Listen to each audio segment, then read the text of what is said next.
Well, I am casting my Sage 6-weight R8 rod. This is the core series, not the saltwater series.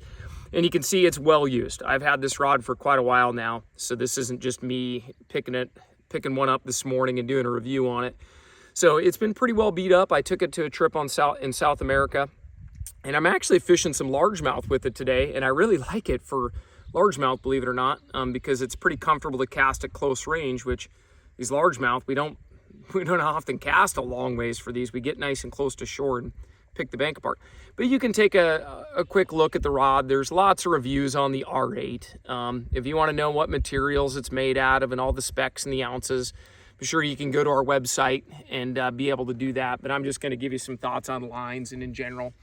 And also kind of why a 6-weight and how long would it be? This 6-weight for me, I got it specifically for a trip to South America, which South America, Montana, you know, I would say same thing or same experience, but kind of the same style of fisheries where I might have big dry flies or streamers that I need to throw for trout with a little bit of wind and some challenging situations. And I actually let my wife cast this rod, and she is not a super powerful caster, and she did really well with the 6. So I find it pretty easy to cast, even for some of these little short range casts. It seems to load up good. If I need to slow it down, I can slow it down a little bit, but I can speed up and I can lean on it and I can send it. I mean, this rod has plenty of range. So I feel like they did a really nice job, as they should at this price point, creating a rod that has a whole bunch of different levels to it, whether you want to push hard or just take it easy. The R8 seems to react quite nice, and you do get a nice bend right down in the butt when you need it for all that power. Now, when it comes to lines, I've had 2 different lines, well, 3 different lines, because I have used a sink tip on it as well. But I've used 3 different lines. I've used a bank robber from Rio, which I really like for streamer fishing and really big dry flies because the back taper really turns stuff over. I've used the Scientific Angler's Amplitude Infinity, which I didn't care for that one quite as much. When my wife was casting it, it was a little underlined for her because we were doing a lot of short range casting. Once I got out, or she got out to 25 or 30 feet, the rod really came to life. But I think if somebody was really wanting to soften this rod up, I think like a Scientific Angler's MPX or a Rio Grande would be really nice choices on this rod for more of the short range work. But the bank robber's great. If you're looking for a floating line rod for streamers or big dry flies, the Rio bank robber, awesome line. Absolutely awesome line. I've got it on a couple of my rods here today, and we're doing some largemouth fishing, and it actually works pretty well for the largemouth, believe it or not. I don't know that you need that line or that fine tip for the largemouth like you do for trout, but it casts great. I'm very, very happy with it. Now, as far as like a rod length, here are some thoughts on 6-weights. The 9-foot 6-weights are going to be the most accurate. I love the fighting butt on mine.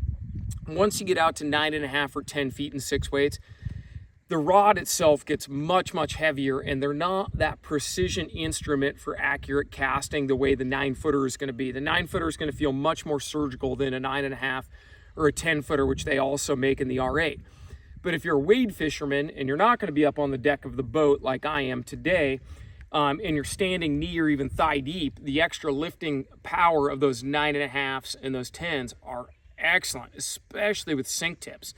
Maybe you're wading the Deschutes River with big salmon fly nymphs, or you're heading to Alaska where you're going to throw sculpin and sink tips from in the water.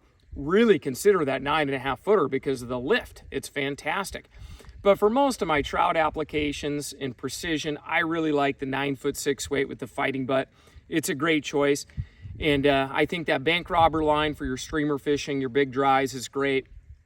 If you're really looking for a more delicate presentation, that Amplitude Infinity, based on my experience, is a great line. Rio Gold would probably do the same thing. But if you're a less aggressive, less experienced caster looking for a really buttery, smooth 6-weight, that Rio Grande or the Scientific Angler's MPX, both fine choices. We sell them all at Reds. And if you buy from Reds, you'll get a free fly line of your choice with this rod. So anyway, good luck shopping, good luck fishing. Haven't had any breakage issues, no complaints from me. This rod's already well used and we're loving it. It is going to be in my quiver for a long time, and plan to fish a lot of different places. Oh, and I've got this Sage Arbor XL reel. If you're wondering about the reel, that's the reel that I've got on this one. And let me just confirm the size on that reel as well. I believe it's on the bottom here. This is the 456. And actually, I could have read it without taking it off. So Arbor XL 456, nice big arbor, good fit for this Sage R8 9-foot 6 weight with the fighting butt.